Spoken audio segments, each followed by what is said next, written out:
ɗum noddi hijjoɓe Najeriya yiɓe iga diwal Nasarawa ɓe lasto cima'en yeɗuɓe leydi senindi mo Allah ɓanyi daraja muɗum lamiɗo awai Alhaji Isa Umar Abubakar ɗiɗaɓo anko waɗi noddandulum wakkatire ko o jaɓɓitoto hijjoɓe diwal Nasarawa yiɓe iga hukuma lamu famara awai hamɓe no gasi ɗiɗo ha fadare makko.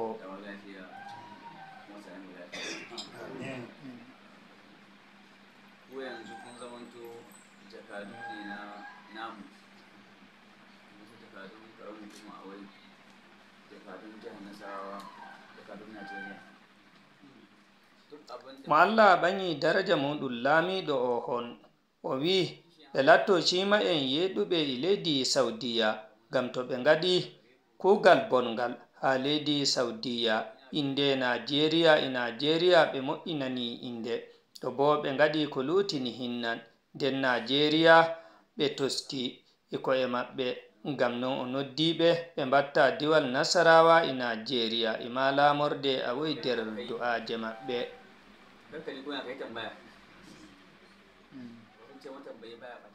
Hamɓe ma woɓɓe der gaɗuɓe aniya dilluki hijju hikka ɓe andini mijoji maɓɓe bani hinna.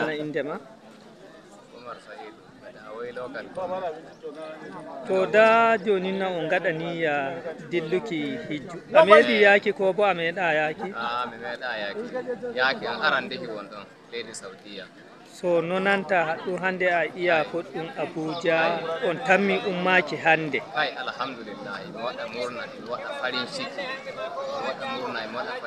yaki leydi Saudiya yiide ya Rasulillahi sallallahu alaihi wa sallam onon ma bo mi waɗana on du'a Allah ko lamiɗo yara mino min mbaɗiri niyya Allah hokka on kiiɓo jahon onon ma leydi senidi Allah wallito alhamdulillah min getti Allah min getti annabi Allah waɗi men nder noddaɓe min noti nodduɓe Allah alhamdulillah min getti annabijo alhamdulillah min gaɗa murna alhamdulillah.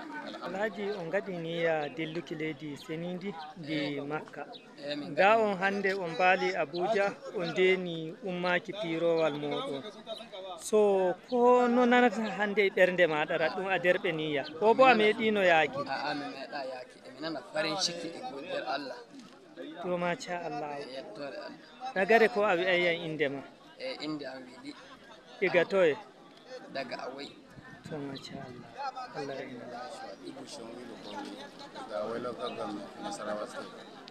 hanko ma Shu'aibu Shamwilu iga ɓaure der hukuma lamu famar awai o holli seyo makko to o wi lalle o yetti jomirawo Allah nde rokkimo bawde waɗuki niyya dilluki kugal hajji gongal ɗum gotal der jigge dina Islama.